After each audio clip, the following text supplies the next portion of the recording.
Eh, Bien, mis queridos hermanos, terminamos, bueno, se supone que habíamos terminado el tema de la misericordia de nuestro Dios, Salmo 136, habíamos estado examinando este Salmo hermoso, y yo había quedado en comenzar hoy día eh, el tema que va de la mano con la misericordia, ahí en el Salmo 136, ¿no?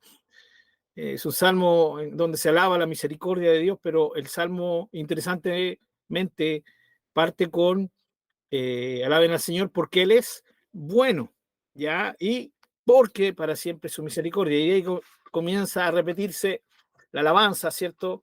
Porque para siempre su misericordia. Pero parte hablando de la bondad de Dios. Sin lugar a duda, la misericordia y la bondad de Dios están íntimamente relacionadas, y estas dos también íntimamente relacionadas con su amor, ¿sí? Pero eh, sin querer queriendo se me había pasado un punto re importante, hermanos, sobre la misericordia, ¿no? Eh, Cuando vimos sobre el amor de Dios, vimos que el amor de Dios es volitivo, o sea, significa que Dios manifiesta soberanamente su amor, ¿ya? A Él no se le puede exigir que dirija su amor, sino que Él lo dirige soberanamente. Ahora, lo maravilloso de su soberanía, que es amorosa, Él no se reserva su amor para un grupo exclusivo, sino que lo ha manifestado y lo ha derramado a toda la humanidad, ¿ya? Y la misericordia de Dios también, de la misma manera, y cada uno de sus atributos, Él los manifiesta soberanamente, o sea, de acuerdo a su voluntad. Y yo les quiero invitar porque no me podía saltar este tema por dos razones. Una, porque nos muestra la soberanía de Dios este pasaje, estrechamente relacionada con su misericordia, y también para aclarar algunos puntitos que son bien conflictivos, ¿no? Y me refiero a Romanos capítulo 9. Así que les invito a que vayamos ahí, a Romanos capítulo 9. Hermanos, este es un tema bien complicado en algunos casos, ¿no? Eh, Entre paréntesis, recuérdenme de orar por Jackie al final, por nuestra hermana, que, para que no nos vayamos sin orar por la salud de Jackie, ¿no? Eh, en Romanos capítulo 9, queridos hermanos, por favor, capítulo 9, versículos, vamos a ver algunos versículos aquí.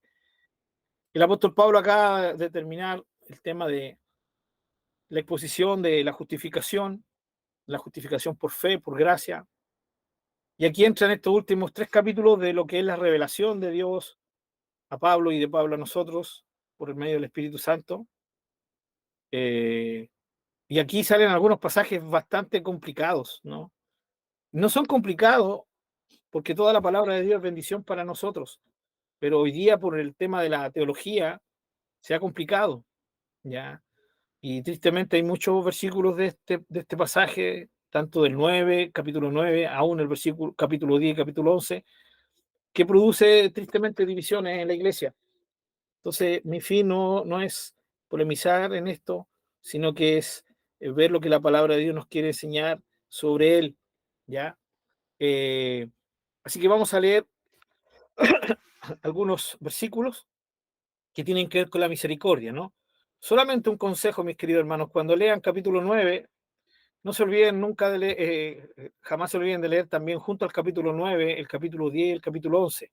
Lo mismo, no leer aislado ninguno de estos tres capítulos porque los tres están estrechamente relacionados, ¿sí? Si leemos el capítulo 9 podemos sacar algunas, solo podemos eh, sacar algunas conclusiones no de acuerdo a la idea del Espíritu Santo en la palabra. Y eso es lo que ha pasado muchas veces, ¿no? Los tres capítulos nos hablan sobre la nación de Israel. Pablo eh, tiene que enfocarse en la nación de Israel porque en la iglesia de los romanos, hay dudas sobre qué pasa con Israel, ¿no? Obviamente también pregunta a los mismos judíos que habían creído la pregunta obvia, ¿no? ¿Qué pasa con respecto a nuestra nación? ¿No se supone que es el pueblo del Señor? ¿Qué pasa con eso? Y Pablo toma estos tres capítulos para dar una exposición, eh, no bajo un punto de vista, y eso quiero que lo dejemos claro, su fin no es dar un tratado teológico ya complicar la mentalidad de los oyentes, sino que dejarles claras las cosas. Entonces, creo que lo más sano y siempre para interpretar cualquier porción de la palabra es ver el contexto inmediato, ¿sí? El contexto que lo rodea, que es el mismo libro. El contexto inmediato significaría el mismo capítulo, y el contexto que lo rodea, ¿cierto? El resto del libro, donde está la expresión a estudiar, y luego también el panorama de todo el Nuevo Testamento o del Antiguo Testamento, dependiendo de dónde esté, y por supuesto el final de todo lo que la palabra de Dios nos dice. Y con esto yo quiero animarles, hermanos queridos. Creo que uno de los grandes problemas de los hijos del Señor, de la iglesia de hoy, es que no tomamos muy en serio la palabra del Señor. Y esto es triste. ¿En qué sentido no la tomamos en serio? Sí, podemos decir, no, yo amo la Biblia, no, yo creo que la Biblia es la palabra de Dios, no, yo creo que Dios me habla a través de la Biblia, no, yo creo, sí, de verdad, hermano, yo creo que la Biblia es la revelación de Dios. Pero el problema está en que no, tristemente no se le dedica todo el tiempo que se le debería dedicar, ¿ya? Y con esto cada uno sabe, permítame esta expresión chilena, cada uno sabe dónde le aprieta el zapato, ¿sí? Yo estoy hablando en forma general, yo no conozco sus vidas personales, íntimas ahí, en soledad, por lo tanto yo no estoy haciendo un juicio, solamente estoy animando, ya, y dejando algo que es claro, ya. Hay veces que creemos que porque leemos una porción de la Biblia estamos ok, y la verdad que debería siempre ser nuestro anhelo dedicar una porción de calidad a la palabra del Señor, ojalá proyectarnos en leerla completa. Sí, sé que más de alguno dirá, pero es que eso se puede demorar 1 año, 2 años. Sí, es la verdad, pero van a ser 2 años muy bien invertidos, hermanos. ¿Ya? Y claro, el problema está en que queremos muchas veces que un versículo nos diga la respuesta sobre algo. ¿Ya? 1 o 2 versículos, ya, y con estos 2 versículos ya tengo la solución a mi inquietud teológica, a mi inquietud doctrinal, y la verdad es que Dios no nos dio la Biblia de esa manera. No fue su voluntad tener un diccionario, ¿no? Donde usted busca por letra el problema y luego, ya sabe ahí la respuesta. No, Dios fue eh, en su sabiduría y en su soberanía, fue enfocado, más bien dicho, se enfocó en que nosotros pudiéramos dedicarle tiempo a la palabra del Señor. No solo los maestros que tienen don de enseñanza, no solo los pastores o los líderes que tienen que predicar o enseñar, no solo los hermanos que visitan y que tienen que exhortar, tienen que dedicar tiempo a la palabra de Dios. Todo hijo de Dios debe dedicar tiempo a la palabra del Señor. Entonces, tristemente hoy día la mentalidad es, ojalá, sí, ojalá me lo resuma, por eso el pan de vida, ¿no? Por eso tiene tanto éxito el pan de vida. No, creo que más de alguna ocasión ustedes lo han escuchado en mi boca, ¿no? Yo no estoy eliminando, o no quiero que alguien elimine el pan de vida, ¿ya? ¿Saben a qué me refiero? ¿No? Esas cositas que se van sacando los versículos, ¿no? De uno por uno, si alguien no sabía de eso, ¿no? Eh, y lo triste es que el pan de vida, si no se enseña, si no se explica correctamente cuál es el fin de esta cosiaca, se malinterpreta, y hay muchos creyentes que porque creen que leyeron un pan de vida en el día, con eso están saldados, ¿sí? Eso sería, hermanos, literalmente como comerse, como decir en la mañana, ya me voy a levantar, me voy a comer un gajito, no, una uva, ¿sí? Eh, eh, Solamente una uvita, una redondelita de la uvita, y con eso voy a tener para todo el día. ¿Ya? Usted sabe que no es muy sabio. De la misma manera, leer un pan de vida y conformarnos con el pan de vida, un solo versículo sacado de ahí, del pan de vida, y conformarnos con eso, creo que tampoco es una muy buena idea. Y de hecho, tristemente eso no nos va a llevar a entender muchas cosas que podríamos entenderlas si tuviéramos la dedicación a la palabra de Dios como deberíamos tenerla. O sea, leer mucho más. Esa es la idea, hermanos. Para muchos, no me haga. O sea, siempre me están motivando a leer más, pero la verdad es que yo no soy muy bueno para leer. Es que si yo creo que es una novela, claro, obviamente no soy buena para leer novelas, no soy buena para esto, para leer esto otro, pero si yo veo que la Biblia es la palabra de Dios, debo ser capaz de eh, enfocarme en lo que ella es, la palabra de Dios, el pan de vida. Necesito alimentarme de ella. Y el problema con algunos cristianos hoy en día también es que se conforman con lo que sus pastores les enseñan, lo que sus maestros les enseñan. Hoy día muchos se conforman con lo que escucharon del predicador, del pastor, del hermano, la hermana que sale en YouTube, sí, que tiene un canal de enseñanza y se conforman con eso y no logramos entender y asimilar que somos nosotros los que tenemos que dedicarnos nosotros a leer la palabra de Dios, ¿ya? Eh, y todo esto, con todo mi cariño y mi respeto, mis queridos hermanos, eh, muchas veces esto solamente muestra mediocridad de nuestra parte. ¿Ya? Vuelvo a decirles, yo no conozco a su vida, los conozco a muchos de ustedes, ¿ya? Pero no conozco cómo ustedes desarrollan su vida. ¿Ya? Ustedes tampoco me conocen a mí, aquí no tienen ni idea de lo que yo estaba haciendo 10 minutos antes de conectarme, ¿no? En ese sentido, yo lo hablo en amor, pero sí también en motivación. Vuelvo a decir, conforme a lo que cada uno puede dar. Pero recuerden que Dios es omnisciente y sabe, lo vimos ya, sabe muy bien cuando estamos dando lo que podemos dar y también sabe cuando no estamos dando todo lo que podemos dar. Estamos siendo egoístas con el tiempo para Él. Y a la palabra de Dios tenemos que dedicarle tiempo, porque va a ser la única manera que ella sí nos revele cosas que tristemente hoy día se malentienden.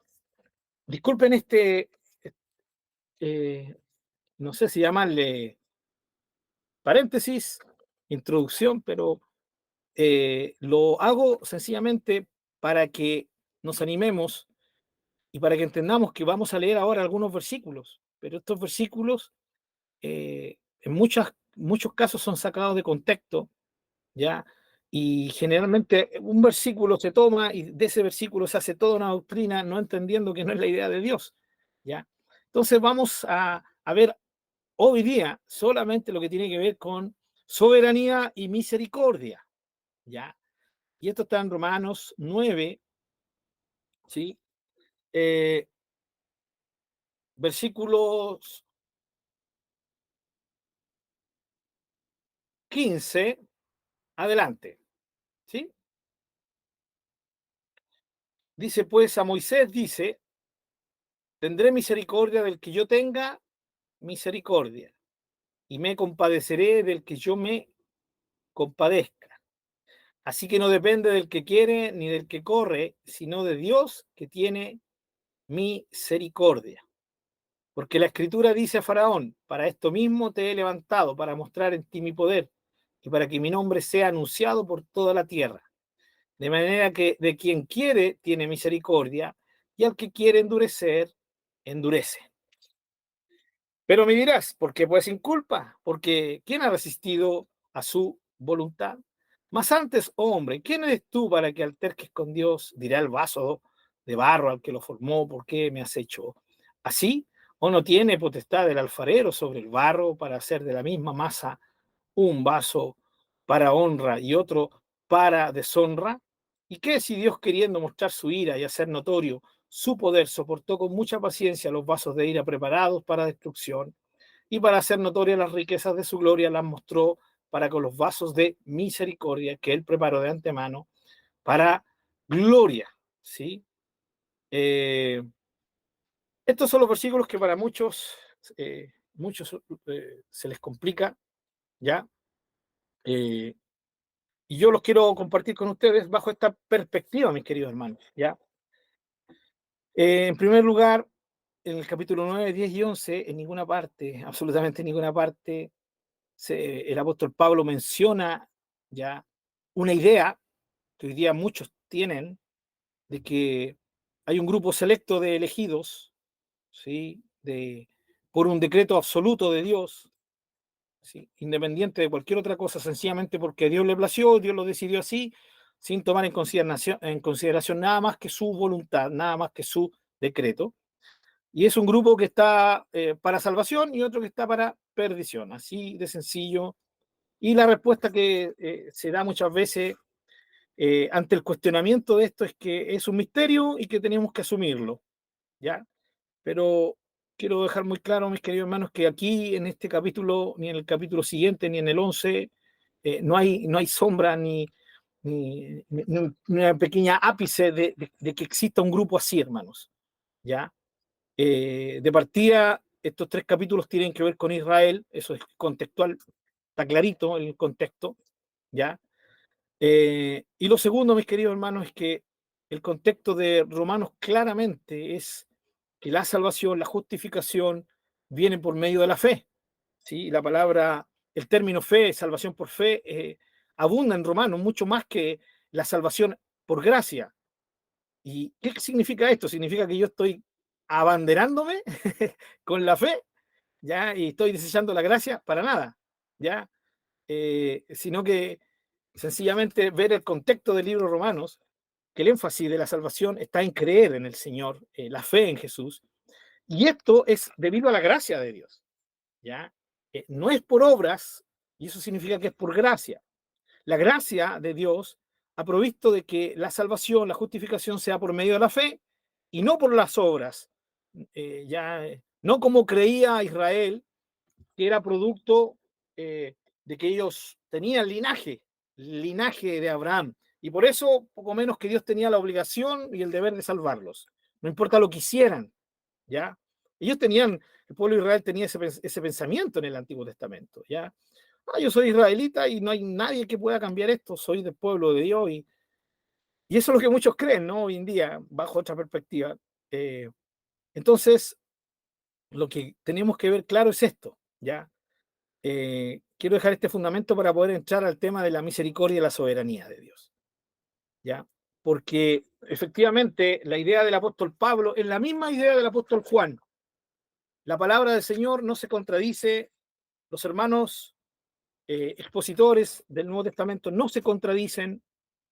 Hay veces que pareciera que se contradijeran, pero si uno ve el contexto de cada expresión, se va dando cuenta que hay una perfecta conciliación, una perfecta unión entre los pensamientos de cada uno de los escritores del Nuevo Testamento.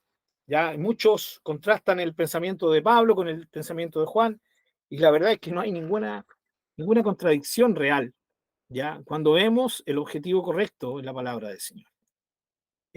Juan es muy claro en su evangelio eh, sobre el creer. Es un tema, la fe, que se repite vez tras vez, sí, pero todos ya, los que creen en su nombre, y de ahí para adelante eh, comienza todo un desarrollo de la fe, de creer, ¿no?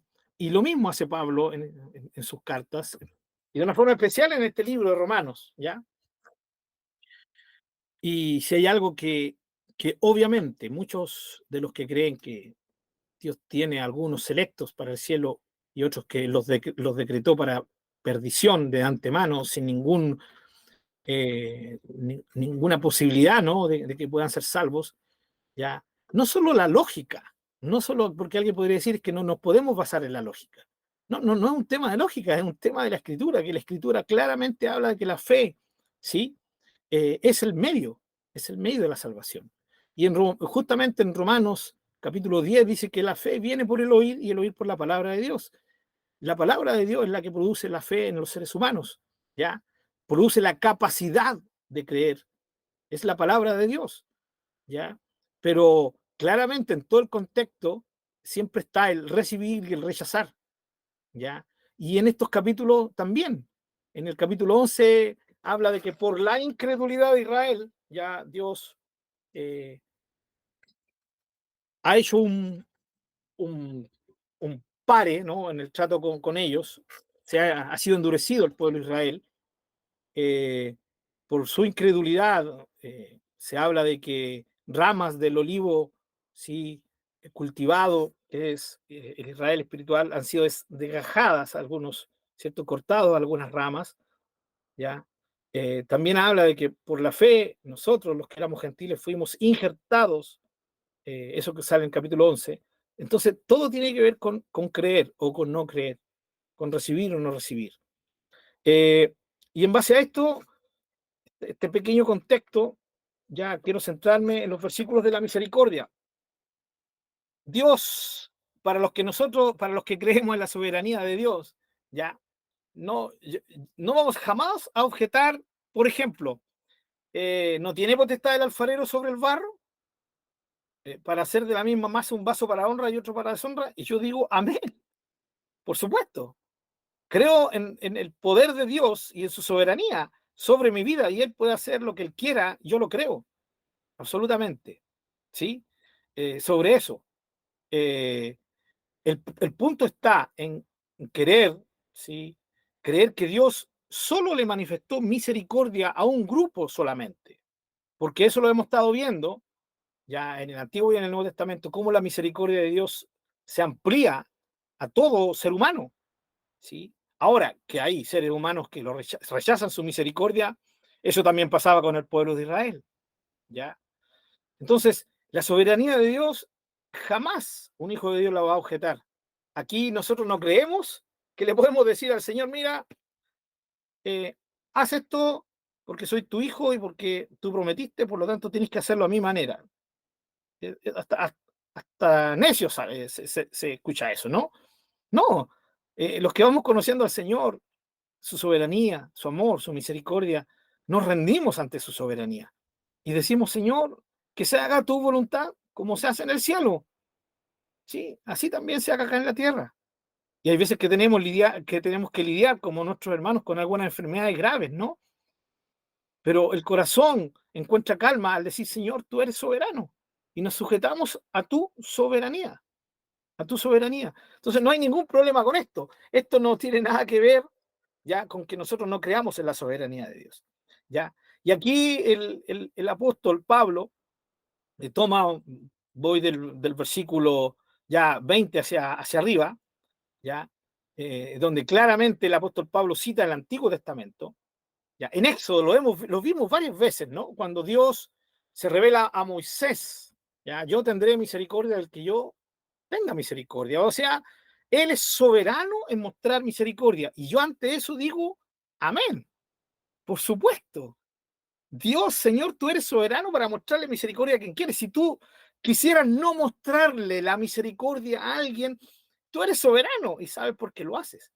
El tema es que en el contexto, ¿sí?, de la Biblia, en el contexto incluso del mismo libro, la misericordia que Dios ha manifestado es para todos. Se manifiesta para todos en el sentido de que le da una oportunidad al ser humano de ser salvado, ¿ya? De hecho, en el capítulo 11, es interesante que cuando Pablo está terminando todo este tema, ya al final del capítulo 11, ¿sí?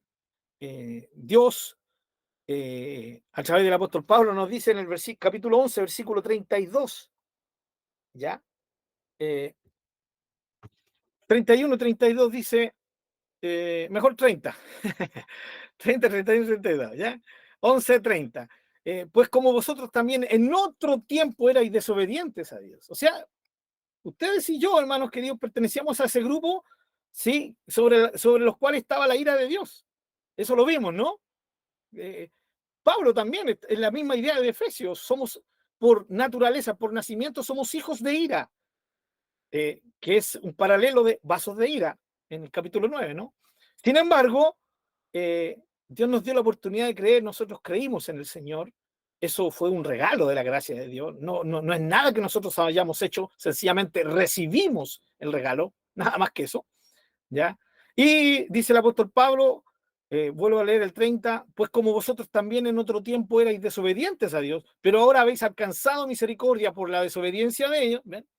O sea, fue dada para nosotros, en este caso los no judíos. Versículo 31, así también estos ahora han sido desobedientes, para que por la misericordia concedida a ustedes, ellos también alcancen misericordia. Porque Dios sujetó, y miren cómo termina, porque Dios sujetó a todos en desobediencia, a todos. En el contexto de Romanos significa toda la humanidad, porque Pablo dice, por cuanto todos pecaron, capítulo 1 y parte del capítulo 2 está hablando del que no es gentil, pues perdón, del que es gentil, del que no es creyente, del que no es judío, no es israelita de sangre, ¿ya? Y en el mismo capítulo 2 de Romanos deja también reo de todo pecado a los mismos, israelitas y a los judíos. Capítulo 3 dice el apóstol claramente que los hemos culpado a todos, ¿ya? Entonces, cuando habla de todos aquí en el libro de Romanos, es justamente, se refiere a todos, ¿ya? Aquí no hay diferencia entre judío y gentil, y tampoco tenemos derecho a decir que no, que hay un grupo dentro, ¿cierto?, de los gentiles que sí y un grupo de los, de los israelitas que no. Obviamente, los grupos se subentienden. Por supuesto que los que no son judíos están divididos. ¿Y qué los divide? Los que creen y los que no creen. ¿Cuál es la división según el capítulo también 9, ya, capítulo 10 y capítulo 11 romano, del pueblo israelita, que lo divide en un pueblo sí, espiritual y en aquel que como nación por descendencia sanguínea? ¿Y qué hace la diferencia de que uno sea salvado y el otro no? La fe, ¿ya? Es por medio de la fe. Por lo tanto, la misericordia de Dios se manifestó a todos.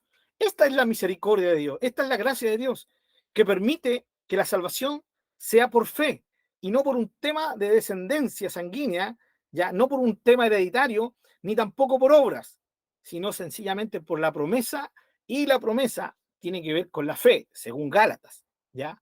Entonces, la misericordia de Dios se manifiesta a todos, no a algunos solamente, ¿ya? Y volvemos entonces al capítulo 9. Y aquí se da el ejemplo, Pablo da el ejemplo de el faraón, ¿ya? Y muchos dicen, ven, el caso faraón. Dios endureció el corazón de faraón, ¿ya? Y faraón hizo lo que Dios quiso que hiciera porque Dios se lo endureció, ¿ya?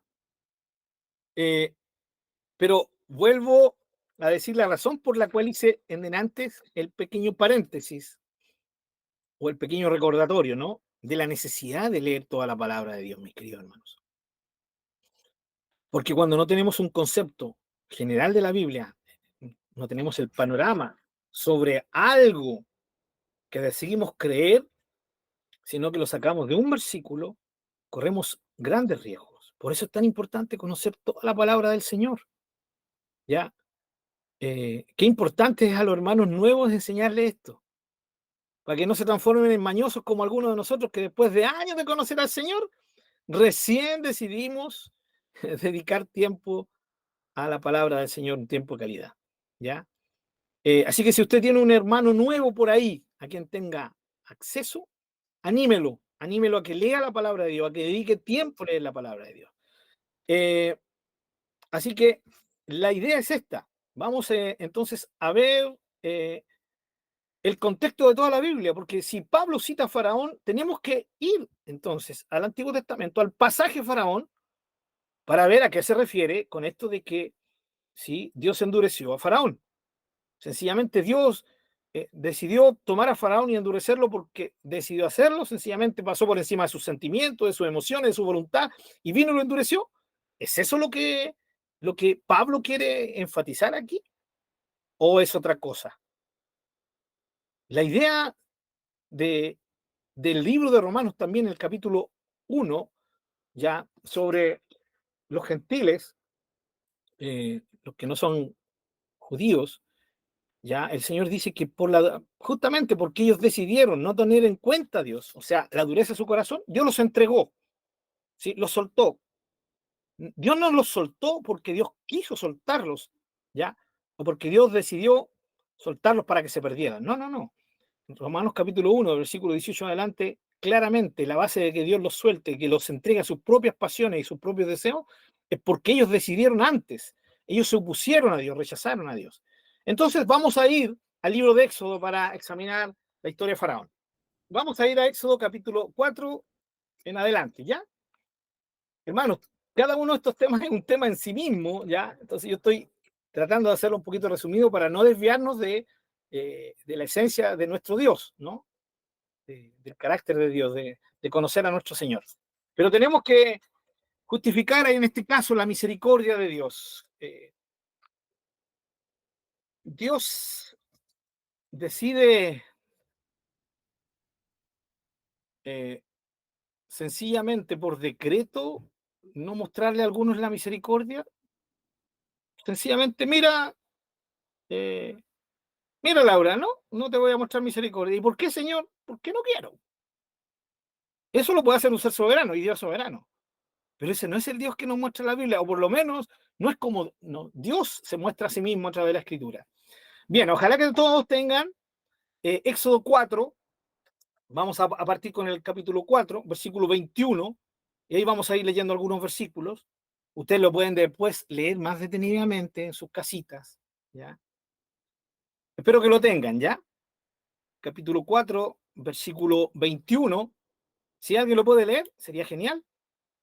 Hijo, Amén. Por favor. Dice 4:21. Y dijo Jehová a Moisés: cuando hayas vuelto a Egipto, mira que hagas delante de Faraón todas las maravillas que he puesto en tu mano, pero yo endureceré tu corazón de modo que no dejará ir al pueblo. Muy bien. Yo endureceré su corazón, ¿no? El corazón de Faraón. Esto es, Dios está hablándole a Moisés lo que va a ocurrir en el futuro, lo que Dios va a hacer con Faraón. Vamos ahora al capítulo 7, versículo 3, si el que lo tiene lo puede leer también. Pastor, disculpe que lo Sí. interrumpa. no, pero quedamos Que después. el 5, el 5, 2. 5:2, también Ujú. bueno también porque dice, y Faraón respondió: ¿quién es Jehová para que yo oiga su voz y deje ir a Israel? Yo no conozco a Jehová, ni tampoco dejaré a Israel. Entonces como que ahí está dando a entender justamente que al no conocer al Dios, al Dios de la Biblia, al Dios de Israel, obviamente no iba a creer en él y no iba a hacer la Ahí voluntad de endurece Dios. su corazón, la soberbia. Sí, exactamente. Muy bien, hermano Marcelo. Pero a eso, al capítulo 5, vamos a retornar después. Solamente quiero leer los primeros dos versículos donde se dice literalmente, donde Jehová dice literalmente, yo endureceré el corazón de Faraón, ¿cierto? El primero fue 4:21, ¿no? Ahora tenemos Éxodo 7, versículo 3. Dice, y yo endureceré el corazón de Faraón y multiplicaré en la tierra de Egipto mis señales y mis maravillas. Luego dice, Faraón no os oirá, ¿ya? Mas yo pondré mi mano sobre Egipto, y todos conocemos cómo sigue la historia. Estos dos pasajes, tanto 4:21 como 7:3, son los versículos donde Dios directamente dice que va a endurecer el corazón de Faraón. Dios va a endurecer su corazón, ¿ya? Y justamente esto Dios se lo dice a Moisés antes de que comiencen, ¿sí? Las plagas, ¿ya? Ahora, ¿cómo contrarrestamos esto con la idea de que Dios es un Dios misericordioso, ¿no? De que Dios no ejerce su soberanía, ¿sí? En este caso sobre Faraón para endurecerlo directamente, sino que, como dijo nuestro hermano Marcelo, nuestra hermana Sandra, hace un ratito, Dios actúa sobre el corazón ya endurecido de Faraón. Y eso es lo que vamos a seguir viendo, ¿ya? Capítulo 4, versículo 22. Volvemos al capítulo 4. Perdón, el capítulo 6, capítulo 4. Y luego volvemos a leer, ¿cierto? El versículo 21. Lo leo yo. Y dijo a Moisés, Jehová, cuando hayas vuelto a Egipto, mira que hagas delante de Faraón todas las maravillas que he puesto en tu mano, pero yo endureceré su corazón, de modo que no dejará ir al pueblo. Y dirás a Faraón, Jehová ha dicho así, Israel es mi hijo y mi primogénito. Ya te he dicho que dejes ir a mi hijo para que me sirva, mas no has querido dejarlo ir. He aquí yo voy a matar a tu hijo y tu primogénito. Es fuerte. ¿Ya? Antes de seguir, dejar una cosa clarita. Cuando la Biblia habla que Dios mata a alguien, Él no es humano. Dios no comete asesinato, ¿no? Nosotros al matar a un prójimo estamos matando, estamos asesinando. Incluso podemos quitar la vida a otros seres, ya a un animal, ya, y estamos matando, asesinando en un sentido que no nos corresponde quitar la vida a nada ni a nadie, ya.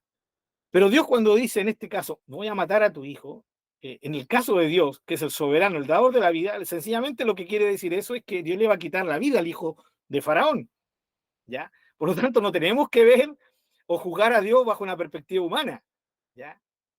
Porque para muchos eso suena fuerte. ¿Cómo Dios va a matar? Pero si Dios da la vida, Él la quita a quien quiere se la da y a quien quiere se la quita, ¿no? Soberanía de Dios. Entonces, cuando Dios le quita la vida a alguien, ¿sí?, o manda a alguien que se la quite, como lo que ocurrió con el pueblo de Israel, con los cananeos, ¿ya? Es sencillamente porque Dios es el Señor de la vida. Así que en este sentido no nos tiene que causar mucha rareza esto de que el Señor diga, voy a matar a tu hijo, ¿ya? Eso es a modo, queridos hermanos, de un paréntesis, ¿no? Pero vuelvo al tema. Fíjense cómo el Señor aquí, al principio, Dios le está hablando a Moisés y le está dejando el panorama del principio al fin. Le está diciendo, yo voy a endurecer el corazón de Faraón. Y luego voy a mandarte y tú le vas a tener que decirle a Faraón, tú no has querido dejar libre a mi hijo, que es Israel, entonces yo voy a matar a tu hijo. Y nosotros sabemos muy bien que la muerte del primogénito, ¿sí?, del Faraón fue la última plaga o la última manifestación de Dios. Creo que eso lo tenemos clarito, espero que sí. Si no, tarea para la casa, léanlo, Éxodo capítulo 4, 5, 6, 7, 8, 9, 10, sigan con el 11, 12, 13, 14, 15, 16, 17, 18, 20, y así hasta que lleguen a Apocalipsis, ¿ya? Pero la idea del contexto es ese, ¿ya? Entonces, claramente, tanto 4.21 como 7.3 es Dios hablando un panorama a Moisés de lo que va a hacer con respecto a Faraón, un panorama general. Y ahora vamos a ver cómo la historia nos revela el detalle. Dios mismo a través del Espíritu Santo inspirando, ¿cierto?, al mismo Moisés para que escriba este libro de Éxodo. Vamos a verlo. Por ejemplo, vamos justamente al versículo que leyó el hermano Marcelo recién. Vuelve a leerlo, por favor, hermano Marcelo, capítulo 5, versículo 2. ¿Sí? Amén. Y Faraón respondió, ¿quién es Jehová para que yo oiga su voz y deje ir a Israel? Yo no conozco a Jehová, ni tampoco dejaré ir a Israel. O sea, el corazón de Faraón era durito, ¿sí? A ver, esta es la obvia dureza, primero, de uno que no conoce a Dios, al Dios verdadero, ¿no? Si no, pregúntenle, no sé, a cualquiera de los que estamos aquí presentes. ¿No estaba el corazón de nosotros duro antes de conocer a Jesús? ¿Cuántas veces se nos hizo la invitación y nosotros la rechazamos? ¿Sí? Algunos más, algunos menos, pero de una u otra manera, ninguno. Ninguno que escuchó la primera vez, creo que los que estamos aquí, escuchamos por primera vez el Evangelio, la invitación del Señor, dijimos, sí, Señor, me entrego a ti. No, la mayoría fuimos duros de corazón, porque por naturaleza somos duros de corazón. Entonces, obvio, Faraón era un hombre que no conocía a Dios. Y todo hombre que no conoce a Dios, por naturaleza, es obstinado, llevado a sus ideas, es orgulloso, ¿sí? Es alguien que no estima a otros, como diríamos chilenamente, de toro y lomo, o de tomo y lomo, ese es el dicho. Siempre me equivoco, toro y lomo, no, de tomo y lomo. En tercer lugar, es la obvia dureza de un hombre que tiene, entre comillas, todo el poder. Recuerden que él es un soberano, ¿sí? Y uno que tiene todo el poder, o el poder, que cree tener todo el poder por ser soberano de un imperio, como el caso Faraón, ya un soberano así, esto lo lleva a tener una confianza plena en sí mismo, ya, absoluta. ¿Ya? Por lo tanto, llega a ser alguien que es casi imposible hacerlo cambiar de parecer. La dureza de corazón de Faraón venía por esto también.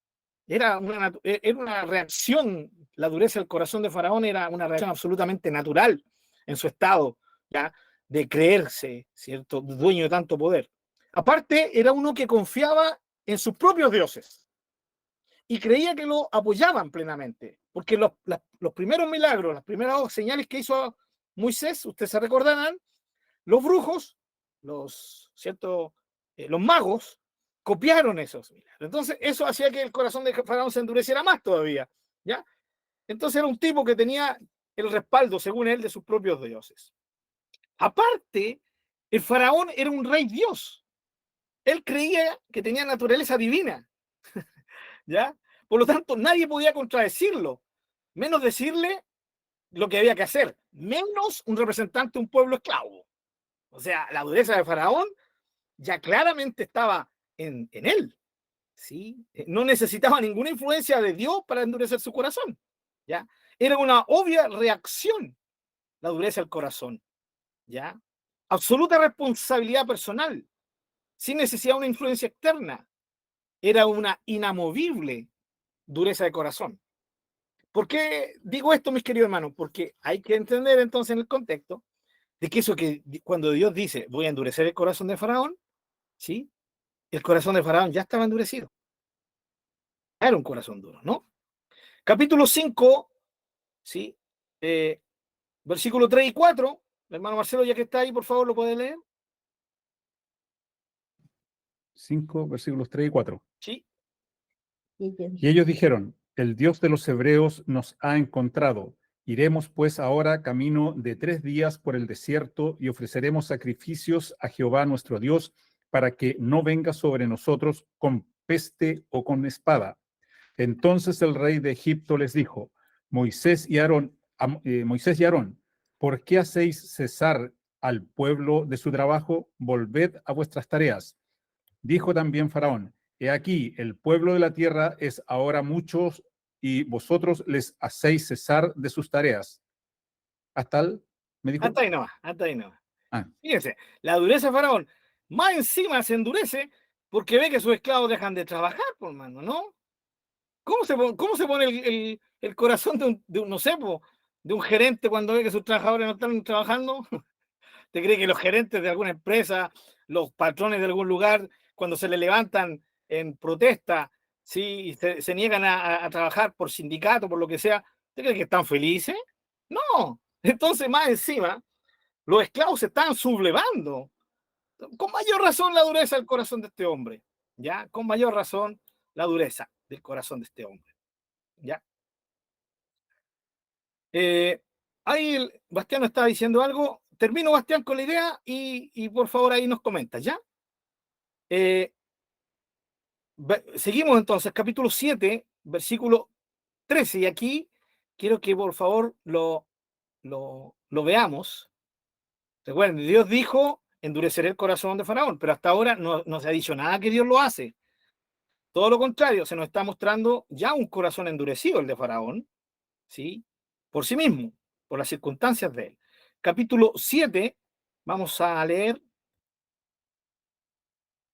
versículo 13. Aquí ya vamos a ir cronológicamente hacia adelante, ¿ya? En el 7:13 dice, y el corazón de Faraón se endureció y no los escuchó como Jehová lo había dicho, ¿ya? Vuelvo a decir, hasta aquí no se ha dicho que Dios ha endurecido el corazón de Faraón, solo se ha dicho que Dios lo iba a hacer, pero hasta ahora no hay nada de eso. Capítulo 7, versículo 22. Y los hechiceros de Egipto hicieron lo mismo con sus encantamientos, y el corazón de Faraón se endureció y no los escuchó, como Jehová lo había dicho. Capítulo 8, versículo 19. Entonces los hechiceros dijeron a Faraón, dedo de Dios es este, mas el corazón de Faraón se endureció y no los escuchó, como Jehová lo había dicho. ¿Ya? Capítulo 9, capítulo 9, versículo 7. Entonces Faraón envió, y aquí que del ganado de los hijos de Israel no había muerto uno, mas el corazón de Faraón se endureció y no dejó ir al pueblo. Se endureció el corazón de Faraón. ¿Se dan cuenta? El corazón de Faraón se endureció. ¿Sí? Clarito.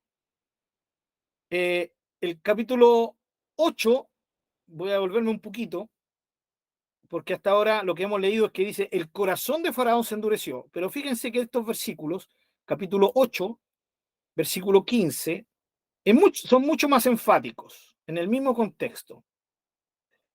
Éxodo 8:15 dice, pero viendo Faraón lo que le habían dado, que le habían dado reposo, endureció su corazón. ¿Se dan cuenta? Es mucho más enfático. Él lo endureció. Y en el mismo capítulo, el 32, versículo 32, más Faraón endureció aún esta vez su corazón. ¿Ya? Fíjense cómo a través de la historia y de las plagas, claramente la palabra de Dios nos enseña que Faraón endurecía su corazón. Recién en el capítulo 9 en el versículo 12, recién, ¿sí? ¿Ya? Capítulo 9, versículo 12, recién dice, pero Jehová endureció el corazón de Faraón y no los oyó como Jehová lo había dicho a Moisés. Recién, queridos hermanos, ¿sí? Después de 6 plagas, se dice por primera vez que Dios endurece el corazón de Faraón. Eso significa que llegó este momento en que el corazón de Faraón se había endurecido tanto que Dios empieza a trabajar sobre esa dureza del corazón, ¿ya? Para volverlo a un punto de endurecimiento para que la gloria y su poder se pudieran manifestar en él.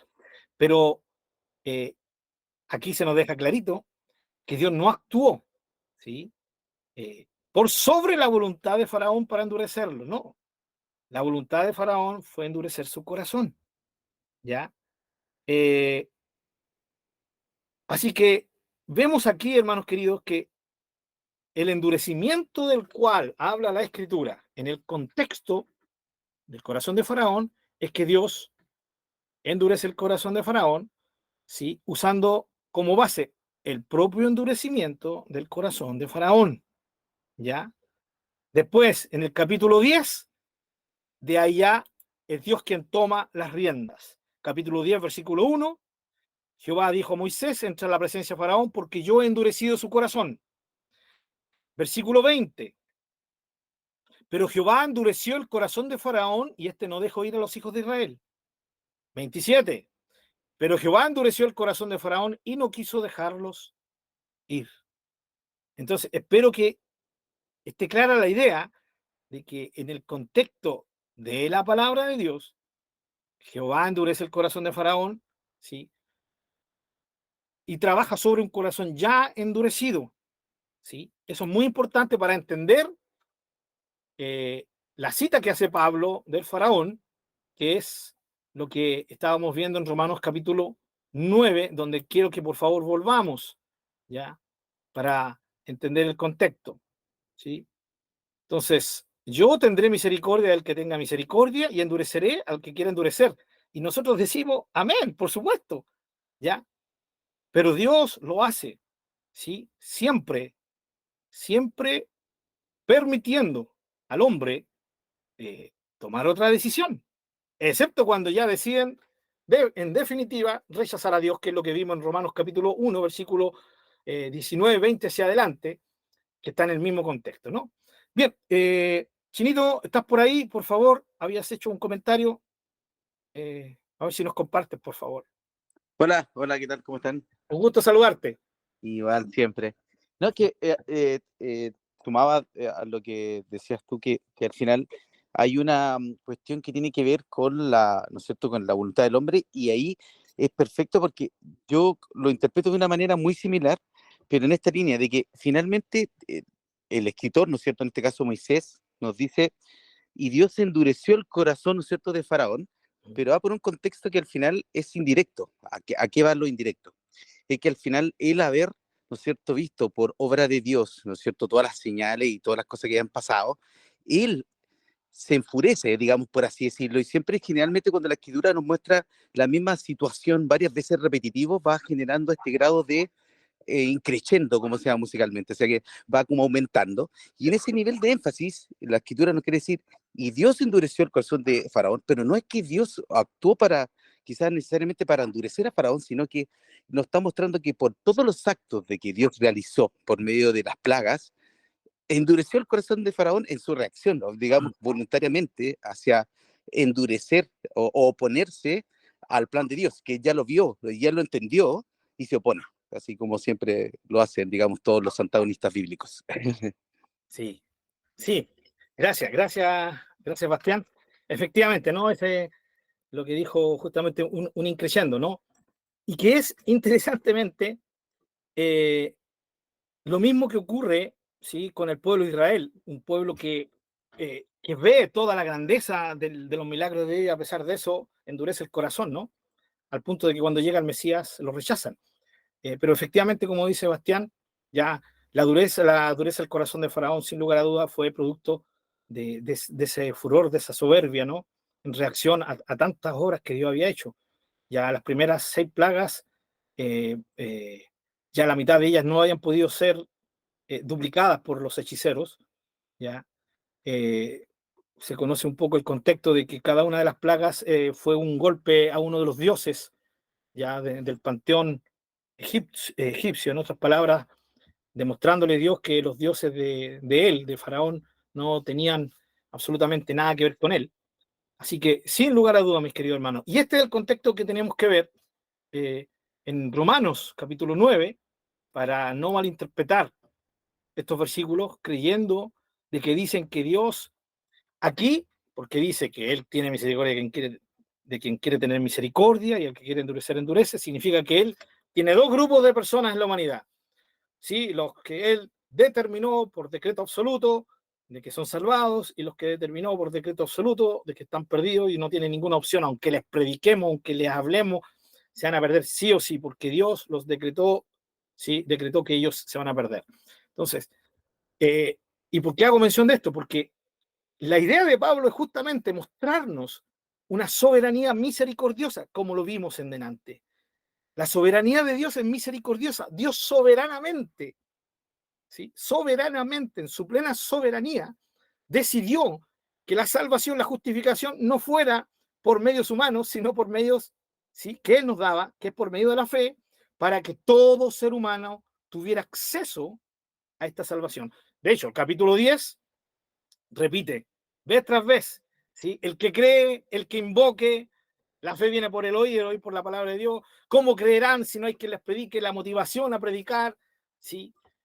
Así que, sin lugar a duda, ya la misericordia de Dios es soberana, pero Él soberanamente decidió mostrar su misericordia a toda la humanidad, ¿ya?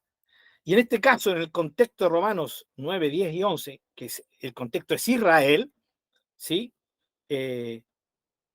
Pablo lo deja muy claro al final del capítulo 10, versículo 21, ¿ya? Pero acerca de Israel dice, todo el día extendí mis manos a un pueblo rebelde y contradictor, ¿sí? O sea, ahí estaba, un corazón rebelde, un corazón contrario a Dios, un corazón endurecido para Dios. Sin embargo, Dios extendió todo el día sus manos a este pueblo. Y de este pueblo, sí, obviamente, claramente, valga la redundancia, ¿no? No podría ser otra la consecuencia, ¿sí? Un pueblo rebelde y contradictorio a Dios, sencillamente, a pesar de toda la misericordia de Dios mostrada, fue un pueblo que cosechó lo que sembró. Y como dice Bastián, el chateo, acá está. Si no hubiese voluntad individual de los creados, dice el Bastián, Satanás no se hubiese revelado. ¿Ah? A toda su creación le dio voluntad. Por supuesto que sí. Justamente esa es la idea, ¿no? Y aquí se ve la misericordia de Dios.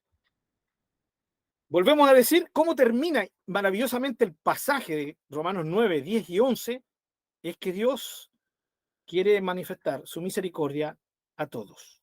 ¿Sí? Capítulo 11. Antes de estallar en esa alabanza magnífica del apóstol, ¿sí? Romanos 11,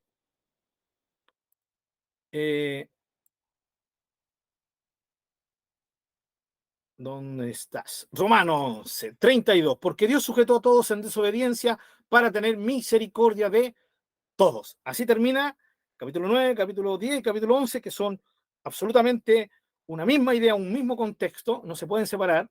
Y luego Pablo explota en esta alabanza, ¿no? Oh, profundidad de las riquezas de la sabiduría y de la ciencia de Dios. Cuán insondables son sus juicios e inescrutables sus caminos. Y ahí conocemos el resto de esta alabanza con que termina el apóstol Pablo, estos capítulos de revelación de Dios.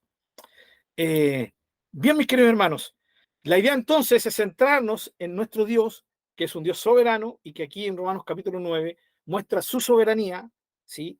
Y por su soberanía muestra misericordia a todos. La idea de ver a este Dios misericordioso es verlo soberano y misericordioso. No hay ningún, cierto, altercado entre su soberanía y su misericordia, ¿ya? Por algo creemos en un Dios que es perfecto, ¿sí? No sé si hay alguna duda con respecto a esto o algo que quieran añadir más, por favor, con respecto a la misericordia soberana de Dios. Bien, eso es lo que se me estaba olvidando y era muy importante que lo viéramos, mis queridos hermanos, el tema de la soberanía de Dios manifestada en su misericordia, ¿ya? Para que entendiéramos claramente que en Dios no existe esto que tristemente algunos están enseñando hoy en día, ya, eh, sobre grupos, ya, sobre que para algunos solamente es. No, la misericordia está abierta a todos, el evangelio está abierto a todos. Hermano Marcelo, hermana Sandrita, por favor. Pastorcito, disculpe, cuando dice, porque Dios sujetó a todos en desobediencia, aquí está hablando de nuestros padres, de Adán y Eva, y de ahí donde vino todo el pecado. No, de todos. A usted, yo, Por eso, tus pero hijos, desde ahí, mis hijos. desde el principio, Exacto. desde ello, es donde dice Dios sujetó a todos en desobediencia. Hay que poner. Totalmente. Totalmente. Ah, El contexto romano dice que por uno entró la transgresión, ¿no? Romanos capítulo 5, ya, o sea, por Adán, ¿no? Entró la transgresión y esa transgresión nos afectó a todos, ya. ¿sí? Sí. Entonces, por medio de esa transgresión que no es heredada, pero que nosotros la ejecutamos voluntariamente, ya, Claro. todos de una u otra manera somos sujetos, ¿cierto?, a esa desobediencia, y esa es la misma base para decir que Dios abrió la salvación a todo ser humano, su misericordia, ya se abrió a todo ser humano para que tuviéramos todos la opción, ¿sí? Y en este caso, como decía Bastián, ¿cierto?, el poder usar la libre voluntad en este caso, ¿no? Bien, recuerden que el contexto romano, por cuanto todos pecaron, ¿sí?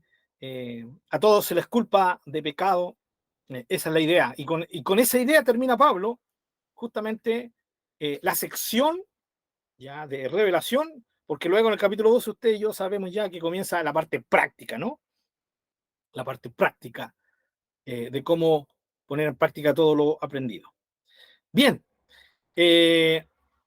ahora sí concluimos con la misericordia, maravillosa misericordia, latente misericordia, ¿ya? Me recordaba de lo que habíamos hablado, ¿no? De que cómo se malinterpreta la misericordia y en la semana, ¿ya? Entonces, no nos olvidemos nunca que cuando hablamos de misericordia no estamos hablando de lástima. Entonces, un hijo de Dios no merece la lástima de Dios, ¿ya? Pero sí, la misericordia de Dios abraza a sus hijos, nos abraza, ¿ya? Así que a disfrutar esta misericordia del Señor, ¿sí? Un Dios misericordioso. Y no nos olvidemos también, mis queridos hermanos, que tenemos que ver la misericordia de Dios, ¿ya? Y de esto nos agarramos para ir a la bondad de Dios, de que estamos hablando y hemos estado hablando de un ser perfecto, ¿sí? O sea, un ser que no necesita algo, ¿sí? Es un ser trascendente, un ser que por sí mismo tiene existencia, ¿ya? Y en esa verdad, Él no nos necesita a ninguno de nosotros. Sin embargo, manifiesta misericordia y más encima a gente que le falla, a gente que ha pecado, ¿sí? A gente que le ofende y le manifiesta a esta gente, o sea, a nosotros, misericordia, amor y en este caso, bondad. Por lo tanto, tenemos que tener la visión no de nuestro lado, sino que la idea de la palabra de Dios es que entendamos desde el punto de vista de Dios. O sea, Dios no le debe nada a nadie y sin embargo, decide amarnos, decide abrazarnos con su misericordia, ¿ya? Y como lo vamos a ver también a través de su bondad. Hermana Miriam, por favor. Sí, quiero hacerle una pregunta. No Sí. sé si va a ser, a lo mejor no es muy buena pregunta, pero no me quiero quedar con la duda. Sí. Entendemos ahora el concepto de lo que usted está enseñando, de que cómo Jehová endureció el corazón de Faraón, pero ya su corazón está endurecido por la voluntad que él nos dio de decidir, ¿cierto? Mi consulta es la siguiente. Hoy en día, ¿el Señor puede endurecer corazones? O sea, no es que pueda, él puede, pero lo hace, Sí. pastor. Eso. A lo mejor no es una muy buena pregunta, pero no me quiero quedar con la duda antes que siga con otra cosa. Porque, por ejemplo, a veces uno ve corazones duros Ajá. y puedo entender que uno decide. tristemente. A veces yo siempre digo, ¿por qué el Señor nos dio esa arma que a veces la mal usamos, de la decisión, de la voluntad? Y vemos a veces corazones duros, y el Señor puede endurecer más esos corazones para mostrar su gloria, como lo hizo con Faraón en estos días. Ya. O sea, Sí. volví a usar el puede. Sí, el Señor puede todo, Sí. pero ¿Lo hace el Señor? sí, eso. Sí, lo hace el Señor. Lo primero que tenemos que tener claro, hermanita Miriam, es que el trato de Dios, ¿sí? Tenemos que tener claro ese trato claro en la Escritura, ¿no? Claro en la palabra de Dios. Y lo hemos estado viendo, ¿no? Que la forma en que Dios actúa con el ser humano está clara, ¿no? En amor, en misericordia. El mismo libro de Romanos del cual hablamos, ¿no? Muy claro, en el capítulo 2 dice que la paciencia, las riquezas de la paciencia, de la benignidad, ¿sí? De la tolerancia de Dios, es para arrepentimiento de la gente. ¿Ya? Y esto es lo que nosotros jamás tenemos que dudar. O sea, la paciencia de Dios es para eso. Mientras el ser humano vive, la paciencia de Dios se extiende, la riqueza de su benignidad se extiende, esperando una reacción del ser humano. Eso es lo primero. ¿Ya? Porque eso es lo que tenemos que ver en todo sentido. ¿Ya?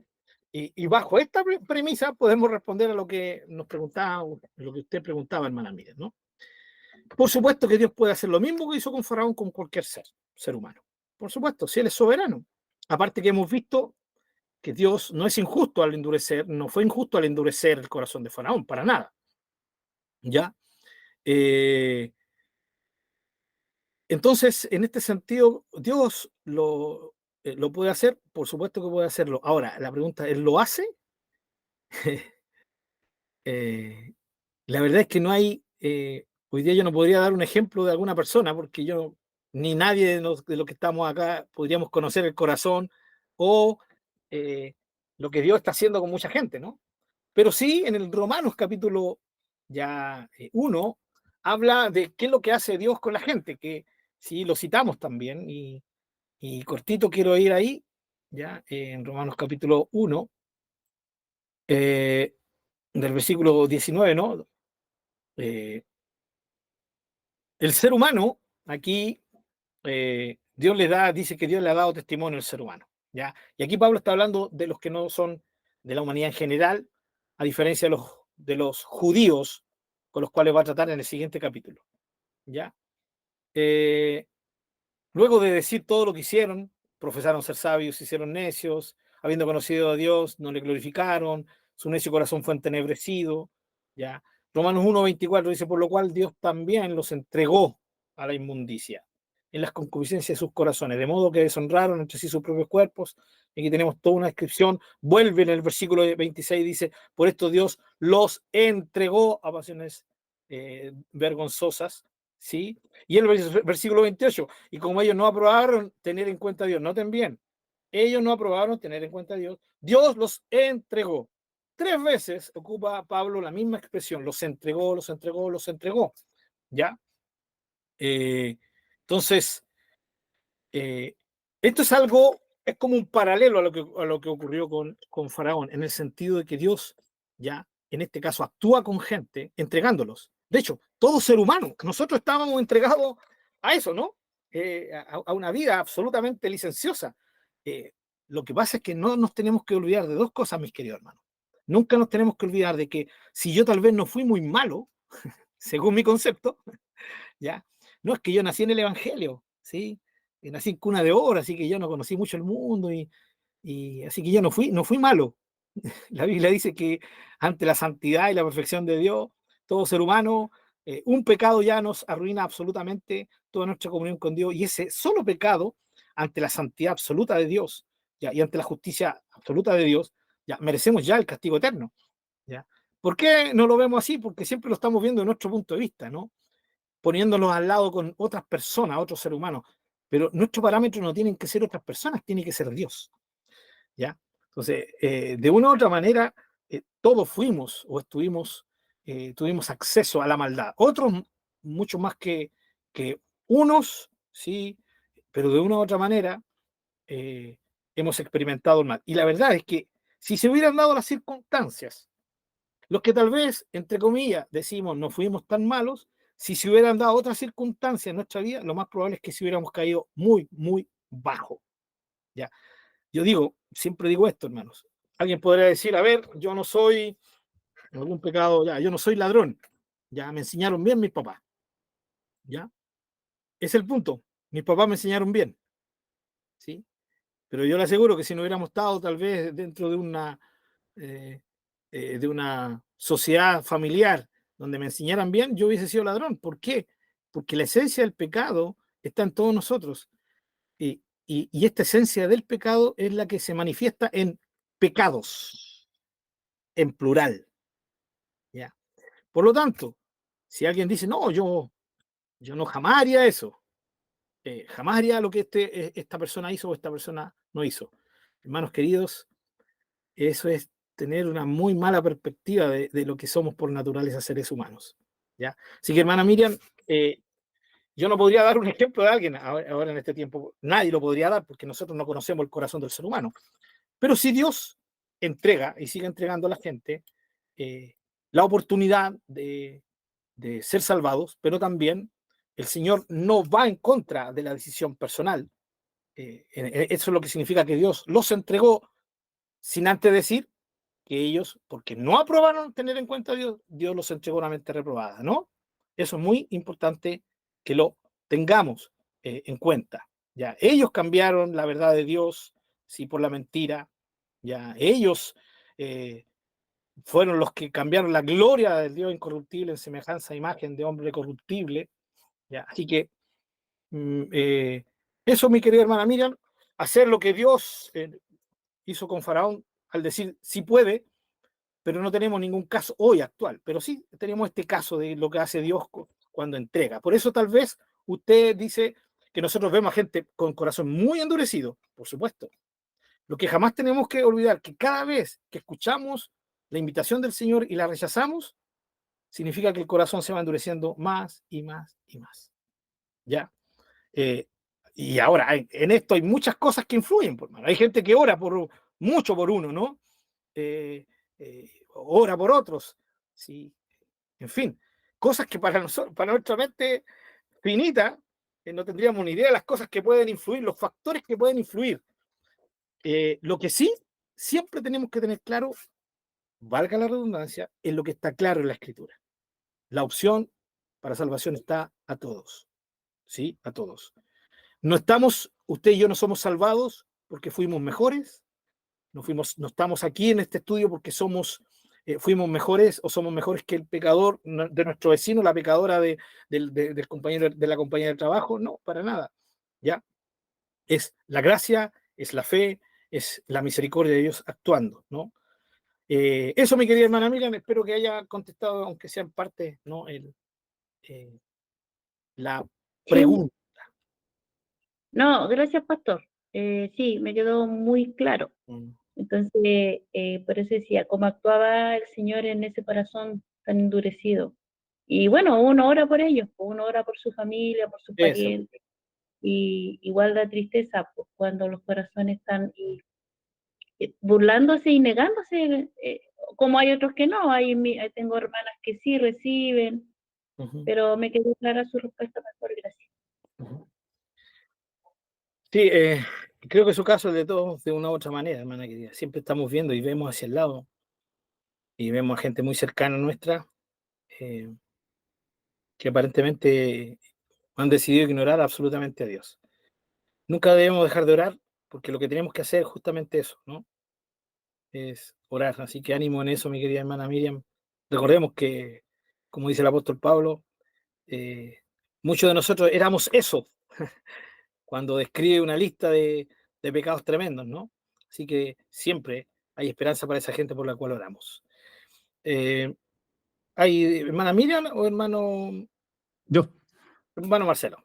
sí, es que no sé si será como un aliento, consuelo para mi hermana Miriam. Yo tuve un compañero de trabajo, también esotérico y tendencias diabólicas y todo eso, y para la gloria y la misericordia de Dios que tuvo sobre él, hoy en día es un pentecostal, pero pentecostal. Con Así lomo y todo. que imagínense. Así que para Dios nada imposible. Así es. Ojalá Amén, que sea, gloria. amén. Pero sí, entendemos la experiencia de mi hermano Marcelo y creo, hermanos queridos, ¿cuántos? Seamos sinceros, ¿cuántos han sido gente que uno diría, no, este no merece? Porque increíblemente lo pensamos, ¿no? Este no merece la salvación. Y no nos damos cuenta de lo que estamos diciendo. Perdón, pero si te miras al espejo vas a encontrar a otro que tampoco merece la salvación. Sí, así de sencillo.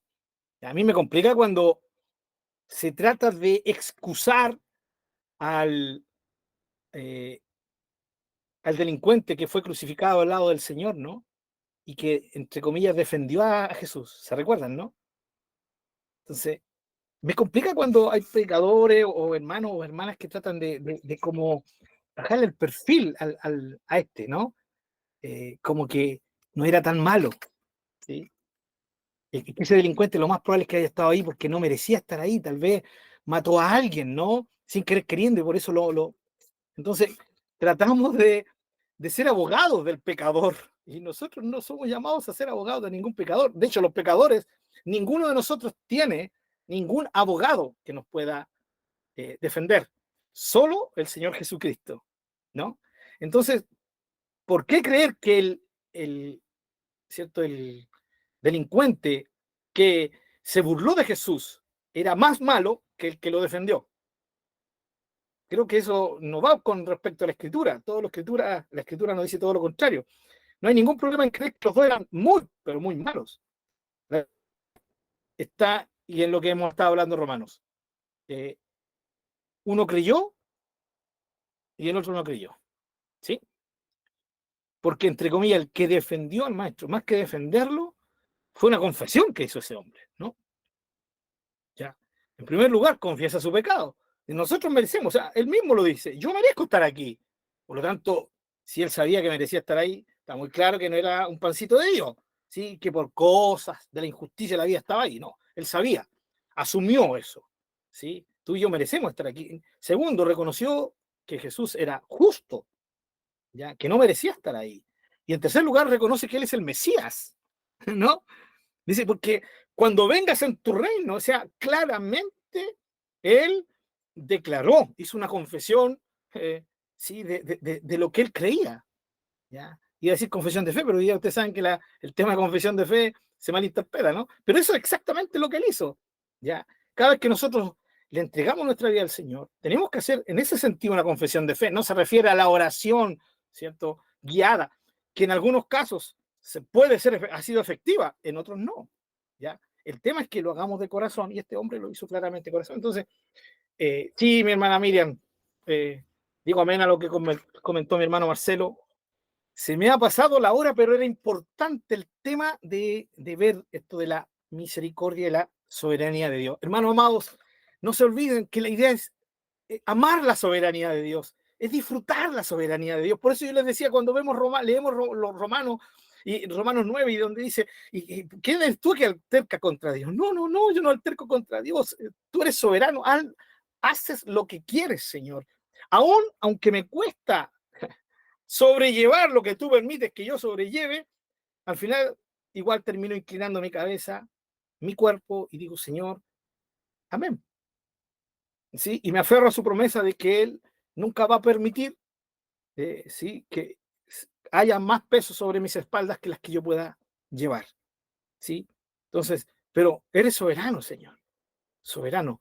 De hecho, cada vez que oramos el Padre Nuestro, estamos en esa encrucijada de querer, de deber amar la soberanía de Dios. Sí, Señor, que se haga tu voluntad como se hace en el cielo, así se haga también aquí en la tierra, en mí, en mis hijos, en mi familia, en mis vecinos, en mis compañeros de trabajo, en mi país, en este mundo, Señor, que se haga tu voluntad. ¿Qué es lo que es eso? Es una sujeción, es una rendición a la soberanía de Dios, a que Dios haga lo que Él quiera, como Él quiere, donde Él quiere, ¿sí? A su manera. su voluntad sea hecha. Y en ese sentido la soberanía de Dios es hermosa, ¿sí? Porque Él manifiesta su soberanía en completo acuerdo con su amor, con su misericordia y con lo que vamos a ver, con su bondad.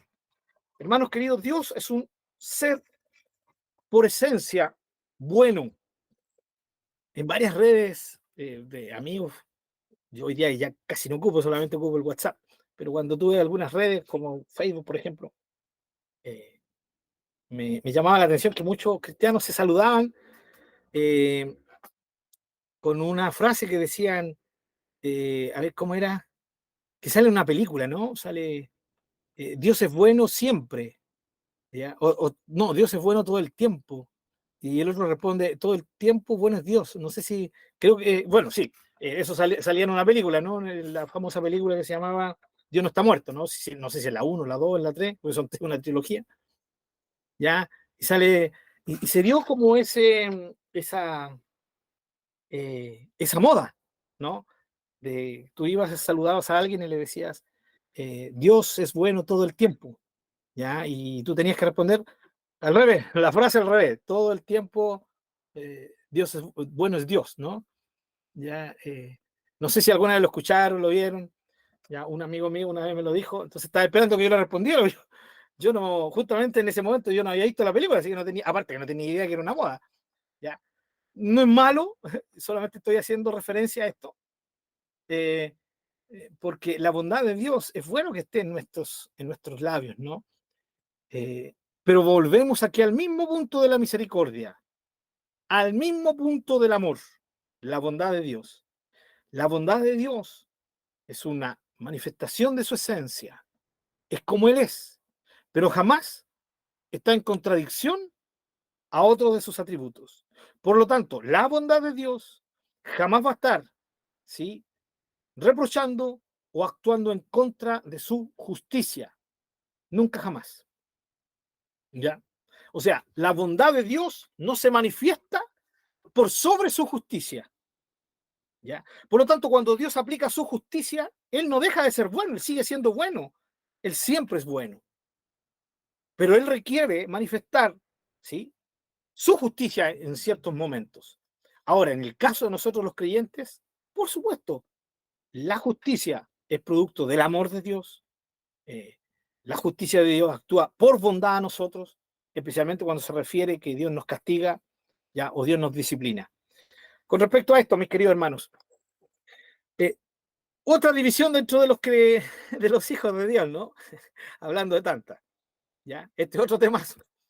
¿Castiga a Dios a sus hijos o no los castiga? Entonces hay un grupo de expertos en la Biblia que creen y dicen que Dios no castiga a sus hijos, los disciplina, ¿no? Porque el castigo Dios lo aplicó sobre Jesús, entonces Dios no castiga. Y hay creyentes y maestros de la palabra, incluso expositores, ¿cierto?, comentaristas que afirman esto, ¿ya? Entonces, ¿castiga a Dios no castiga a sus hijos? ¿Ya? Tratando de interpretar un poquito el Hebreos, ¿no? Donde dice que a todo el que ama castiga, ¿ya?, y azota a todo el que tiene por hijo, ¿no? Entonces, que Dios no va a producir, cuando alguien dice, no, es que yo, hermano, recibí, estoy siendo castigado por Dios, esto que me está pasando es un castigo de Dios. Entonces, no creen que que Dios no puede hacer un castigo. A ver, no aceptan que Dios pueda castigar físicamente a uno de sus hijos, ¿ya? Sino que los disciplina. Queridos hermanos, la verdad es que este es un juego de palabras, nada más, ¿ya? Porque castigo tiene las dos acepciones. Castigo puede ser algo físico, sí, y no, ¿ya? Disciplina, en muchos casos, especialmente en nuestro español antiguo, eran sinónimos. Entonces, al final, lo que sí sabemos es que Dios no castiga a sus hijos, ya, en base a su ira. Eso está claro, lo vimos en la ira de Dios, ¿sí? Por lo tanto, si alguien quiere decir, no, es que Dios no castiga a sus hijos, los disciplina, ¿ya? Señor, aquí estoy, disciplíname cuando lo necesites, ¿sí? Y los que dicen, no, es que si Dios castiga, ni un problema. Si el castigo se entiende como disciplina y la disciplina se entiende como un castigo, ¿sí?, en el sentido de que Dios no nos va a castigar con ira, ¿ya? No hay ningún problema. es un juego de palabras españolas, ¿sí? Yo hoy día escuchaba el tema de un hermano a través sobre una exposición del infierno, ¿no? Que también es una palabra que se aplica y que literalmente no es bíblica, literal, infierno. No estoy diciendo que el concepto no sea bíblico, hermano, ¿ya? No me hagan la cruz, por favor, ¿ya? Yo creo en lo que la palabra de Dios dice, sé que a muchos no les gusta la idea, pero creo, lo vimos también en la justicia de Dios, ¿no? Es justo, ¿cierto? El castigo de Dios, que su ira se derrame y eso va a ocurrir, ¿ya? Sino que el término español infierno, ¿no? Que también tristemente se malentiende porque se aplica a esto, se aplica a esto y también se aplica a esto y al final terminamos haciendo un juego de palabras españolas. Hay que ser cuidadoso con eso, ¿ya? ¿Por qué hago mención de esto el tema del castigo y de la disciplina de Dios? Porque también tiene que ver con su bondad. Porque uno pregunta, ¿cómo un ser bueno, ¿sí? puede permitir cosas o no? ¿Sí o no? Hermanos queridos, yo les aseguro que si nosotros no tuviéramos un conocimiento claro de Dios, ¿sí? y leyéramos el libro de Job, cuestionaríamos a Dios. ¿O no? Por supuesto. Si parte el libro diciendo las 4 tremendas características de este hombre, y viene y Dios mismo, ¿sí? desafía a Satanás, ¿ya? O sea, el diablo no hubiera hecho nada, pero Dios lo desafía, y al desafiar a Satanás, ¿sí? comienza todo esto, ¿no? Y todo lo que le pasa a Job. Tengo un hermano amigo conocido, hijo del Señor, dice que cuando leyó por primera vez el Evangelio, donde sale que el caso de la mujer sirofenicia en Mateo, ¿ya? También sale en Marcos. No sé si se recuerdan del caso de esa mujer, ¿no? La que le dice el maestro, sí, pero los perrillos aún, ¿cierto? Comen las migajas. Es una historia tan tierna, hermano, tan potente, tan maravillosa, ¿ya? Entonces, este amigo dice que cuando él leyó por primera vez esa historia, se enojó con Jesús. Estaba indignado con Jesús, ¿ya? Y tenía un problema porque al orar a Jesús, él trataba de orar a Jesús, pero lo veía, pero decía, pero ¿cómo, Señor, pudiste hacerle eso a esa pobre mujer? Estaba angustiada, estaba atormentada, ¿ya? Y tú apareciste allá, nadie te mandó a buscar, tú apareciste allá. Y ella sabe que apareciste allá y se anima, ¿sí? Le llega la esperanza, un rebrote de la esperanza. Ella era gentil, ella era sirofenicia, no tenía sangre judía, por lo tanto no tenía acceso tal vez ni los medios para poder ir a Israel, a Galilea, menos a Judea tal vez, ¿ya? Y ahora aparece y todo esto a ella le aviva el fuego de la esperanza, ¿ya? Y va donde ti y clama, y te pide, te suplica por su hija, no te estaba pidiendo plata. Y todas estas cosas le decía el hermano, ¿cierto? Este amigo del Señor, no te estaba pidiendo, no sé, que le fuera mejor en su negocio, no. Te está pidiendo por su hija atormentada por un demonio, qué terrible. Y tú vienes, Señor, y le dices, no, porque esto es para los hijos nomás, ¿ya? Así que no, los perros no están para comer lo que se le da a los hijos. ¿Y cómo la trataste, Señor? De perra, ¿ya? Aunque no me recuerdo si en Mateo o Marcos, ¿cierto? La palabra es perrillo, ya no se habla no es una forma fuerte de referirse, pero sí, al final, un animal, pues, ¿no? Perrillo, ya. Y la tratas así. Entonces, mi amigo está indignado con el Señor, ¿sí? Y le costó superar eso, ¿ya? Hasta que después, obviamente, fue entendiendo, obviamente por medio de enseñanza y por medio de explicaciones, él fue entendiendo a qué se refería, ¿no? Lo que estaba haciendo el Señor con esa mujer, ¿sí? La estaba probando, ¿no? Para así magnificar su poder en base a la fe de esta mujer, ¿sí? Porque la fe es la clave en esto, ¿no? Jesús responde con su poder en favor a la fe de esta mujer. Entonces, hay veces que se nos complica ver a un Dios bueno porque tenemos parámetros de lo bueno o de la bondad, parámetros humanos, ¿sí? Vuelvo a decir, ¿quién es un papá bueno hoy en día? Un papá que no reprende a sus hijos, un papá que le da a todos sus hijos, es un papá bueno, Un papá que no tiene su vocabulario para sus hijos, no existe esa palabra. Eso es ser un papá bueno, ¿ya? ¿Cuál es un papá malo? El que está disciplinando, el que está castigando, el que no te da lo que quieres. Mi viejo no es bueno, no es un buen papá, ¿ya? Obviamente esto se termina cuando llegamos a ser papás. A mí me cambió la perspectiva cuando fui papá, ¿ya? Y con respecto a mi papá, ¿no? Mi santo padre que está en el cielo intercediendo por mí. No, eso es broma, hermano. Sí, pero la segunda parte es broma, ¿no? Él no intercede por nadie, está gozoso con el Señor, ni se acuerda de mí, ¿ya?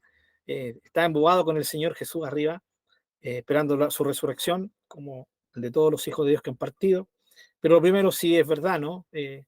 Que sin lugar a dudas yo entendí lo que significaba ser papá, y lo entendí, ¿ya? Y cambió mi perspectiva.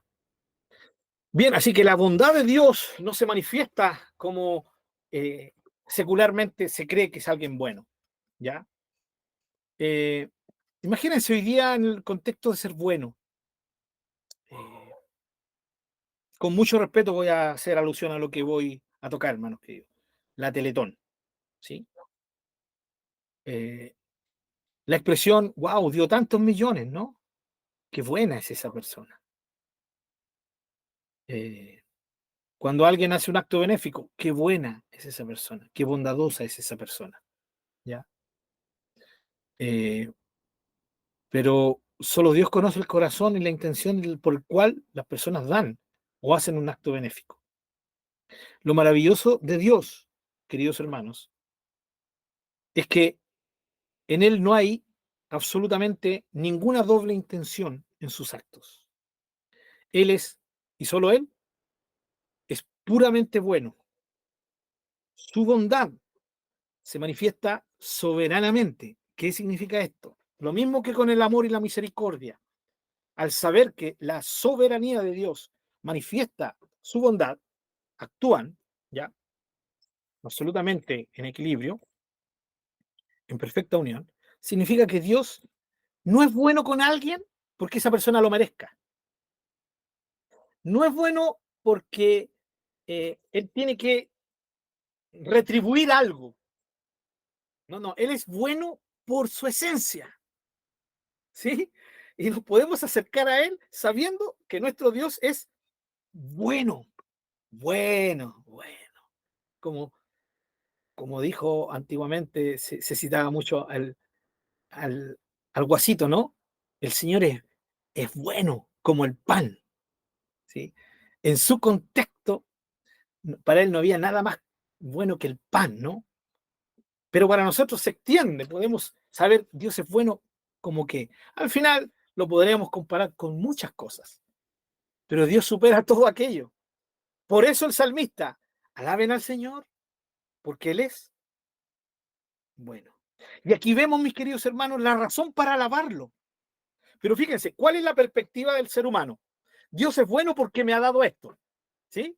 Dios es bueno porque me concedió esta petición. Dios es bueno porque me ayudó en esto. Dios es bueno porque respondió esto y este otro que yo le pedí. Por eso Dios es bueno. La pregunta, si Dios no nos respondiera nada de eso, ¿Dios es malo? Por supuesto que es malo, porque no me está dando lo que quiero. Ahí está la perspectiva, ¿no? Ahí está la perspectiva. La bondad de Dios no se manifiesta, primero que nada, en retribución a que alguien sea bueno. Él no responde, su bondad no es una respuesta al actuar del ser humano, es una expresión de su esencia. O sea, Dios va a ser bueno con quien decida ser bueno, y Él ha decidido ser bueno con todos los seres humanos. ¿Amén? Sí. Pero su bondad no significa que, volvemos a decirlo, no significa que Él va a estar siempre dándole cosas buenas, ¿sí?, a los que deciden permanecer en maldad, porque la maldad tiene que ser enfrentada con la justicia de Dios, ¿sí? Pero para sus hijos, Dios es bueno, queridos hermanos. ¿Y en qué se manifiesta la bondad de Dios?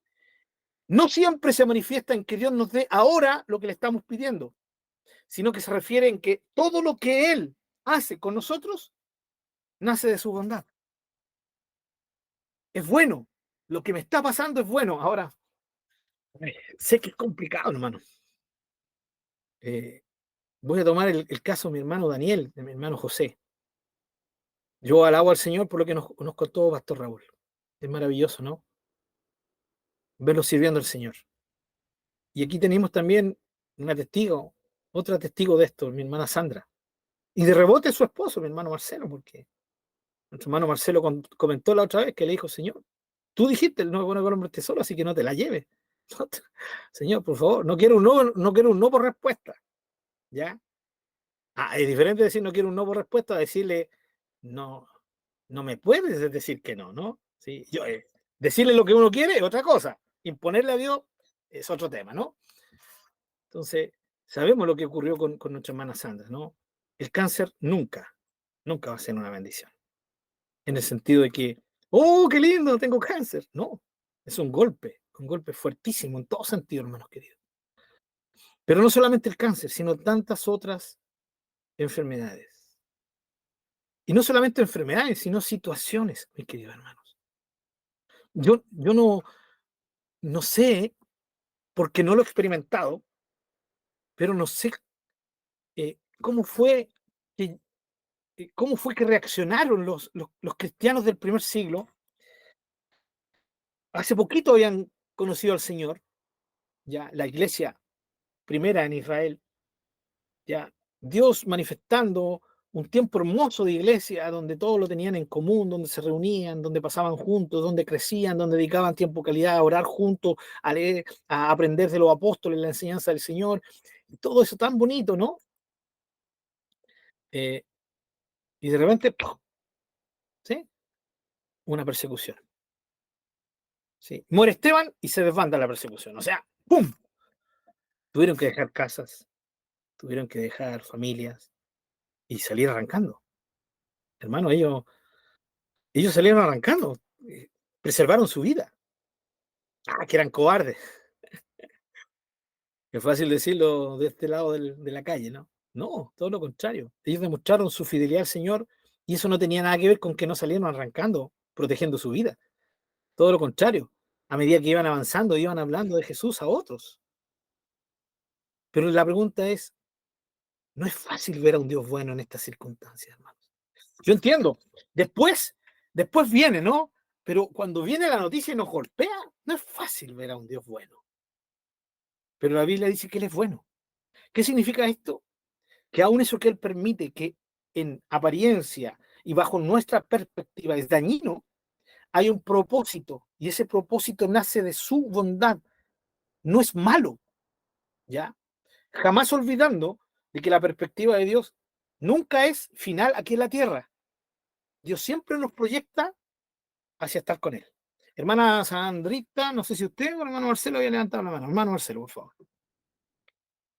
No, pastor, era comentar lo que usted comentó, pues, del tema de que a pesar de que iban huyendo, arrancando, iban predicando la palabra de Dios, porque podrían haber ido, no sé, pues, reclamando, no, que voy a testificar de un Dios que no está haciendo persecución, sin embargo, ahí están predicando la palabra de Dios. Así es, así es. Y saben, mis queridos hermanos, las vidas de estos hermanos, hoy en día, al principio hablamos de que, hermano Jorge nos compartió un video sobre la voz de los mártires, ¿sí? Recuerden que este es un ministerio que trata con la iglesia perseguida. Hermanos queridos, hoy, hermanos nuestros están siendo perseguidos.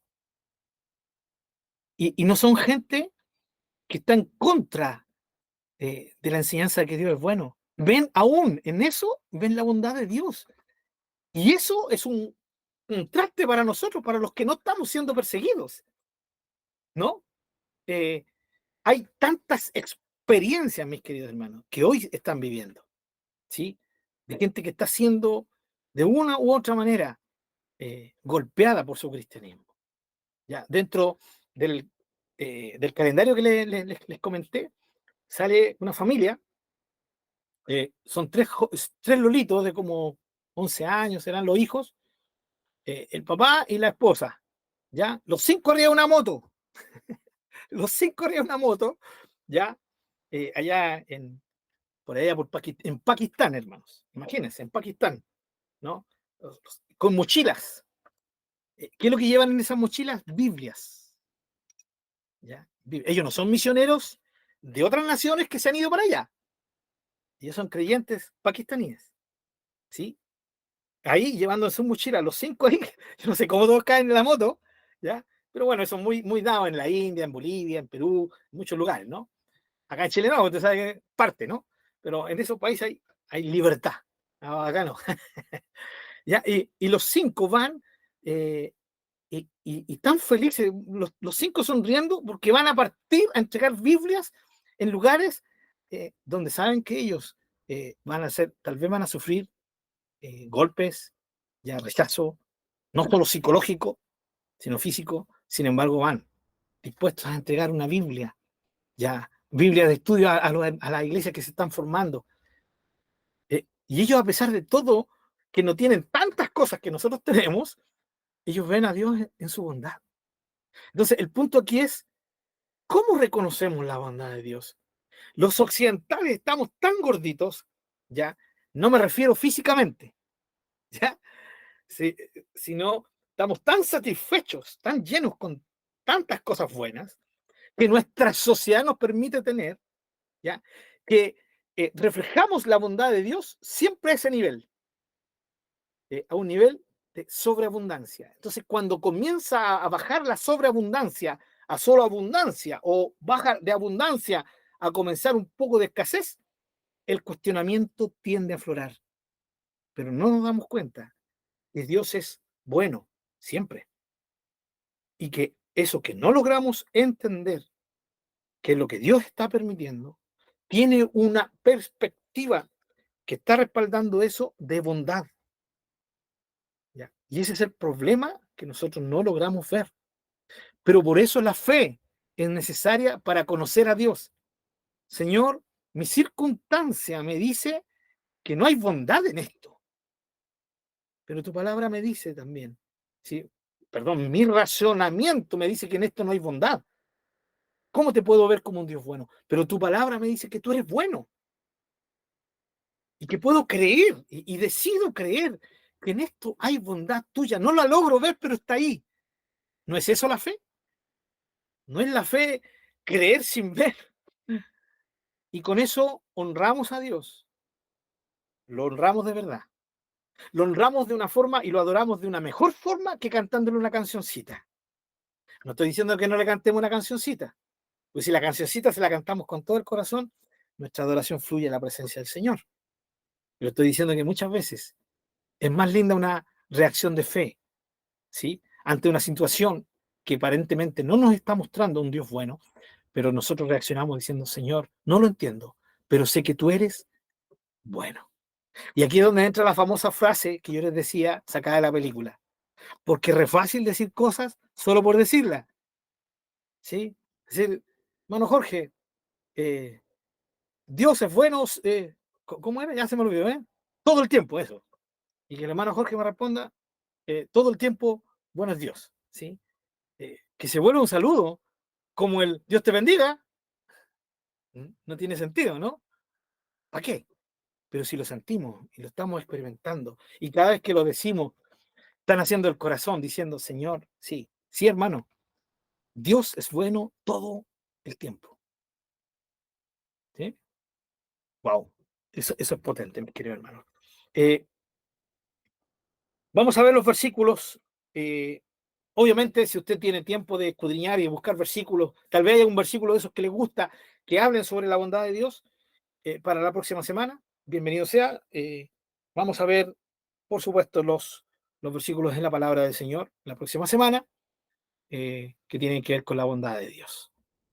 No sé si hay alguna pregunta, mientras tanto, sobre la bondad de Dios.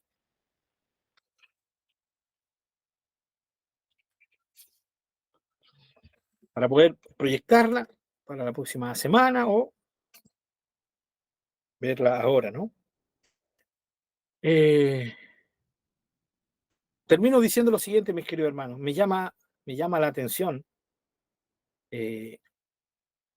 si cantos de hoy día que nos hablan sobre la bondad de Dios, ¿ya? Y podemos cantar de la bondad de Dios, podemos testificar de la bondad de Dios, pero lo más importante, queridos hermanos, es que cuando hablemos de la bondad de Dios, tiene que venirse a nuestro corazón, a nuestra mente, ¿ya?